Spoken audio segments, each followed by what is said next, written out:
So, first off, where are we now? We are in my room. Um, don't question the walls. I can't help it. It's part of the system now. It's just my bedroom. Deal with it, honeys. So, stress. Let's talk about it. I feel like with stress, well, my take on it personally at least, I don't cope well with stress.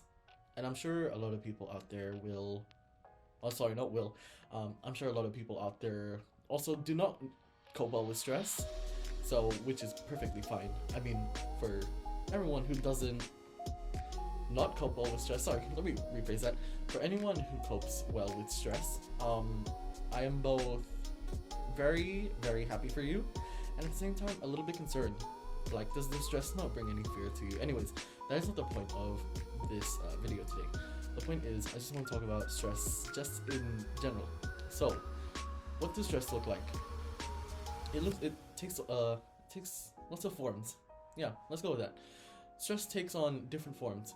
It can take form in overeating, a lot of sweating, heart palpitations, shortness of breath, procrastination. Procrastination's a really big one, and a few more forms which I will not go in depth into. So let's go with stress in the form of procrastination. Let's start off with a question first.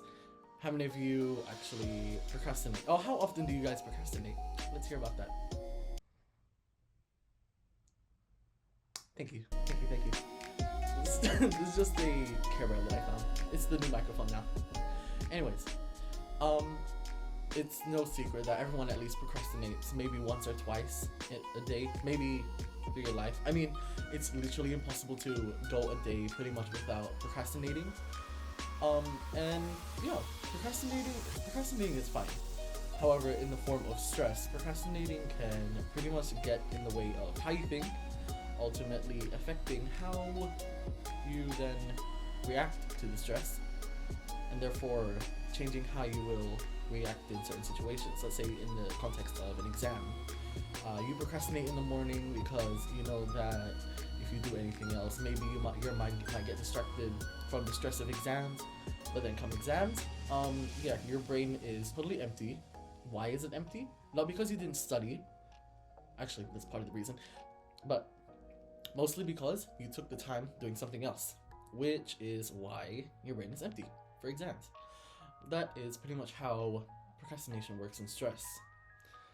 How else? There's the sweating, there's the shortness of breath. But yeah, stress can pretty much take in the form of anything which causes an individual to start overthinking, overanalyzing, maybe self-doubt. Oh, sorry, not self-doubt. Second doubt. I guess really what I wanted to talk about is the way I cope with stress, at least in my life. Because come exams, even though all the amount of studying that I've done might ultimately lead to nothing, because I have had a interesting history with my grades, mostly because I either perform not as well but still get good marks, or I don't perform well and don't get good marks. It's either one or the other, unfortunately. Well,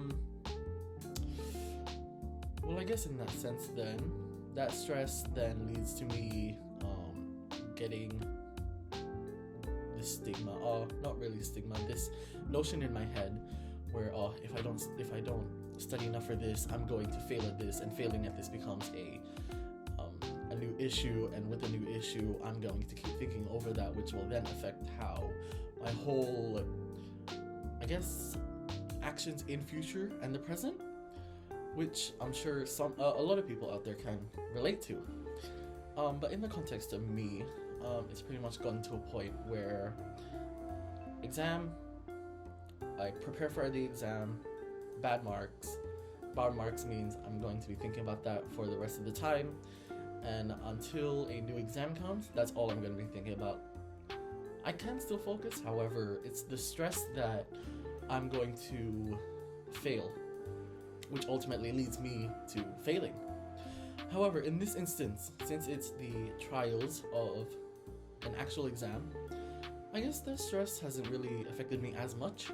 However, in the same sense, it's still has, obviously, because with trials and the legitimate HSC exam, the trials are harder, which a lot of people do say, and yes, it is true. Yeah, the trial examinations are harder. And how has that affected me? Well, it's a lot of studying, a lot of cramming actually. Oh, sorry, cramming. Yeah, that's considered cramming. Yeah, cramming.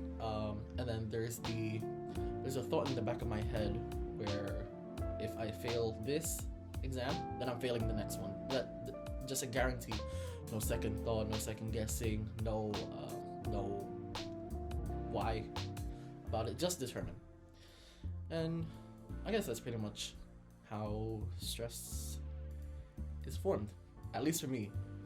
I'm not sure about you guys, but yeah, that's pretty much it. So what did we learn from this? I think for a lot of people, stress is very scary. Yeah, stress is very scary. It can be very complicated. Stress isn't something simple where you can say 1 + 1 is 2 and you'll hear someone say, oh, 1 + 1 is 3. And yeah, so it's not that simple in that sense, because stress for different people means different things, and with different things comes different forms. And what do those forms do to an individual? It's all different effects. So yeah, that is my take on stress and how it's pretty much how I pretty much perceive it. So yeah, still no phrase though. Still no catchphrase though. Alright, bye. I just came down from the second floor. But you can't really blame the camera for this. I'm literally just recording.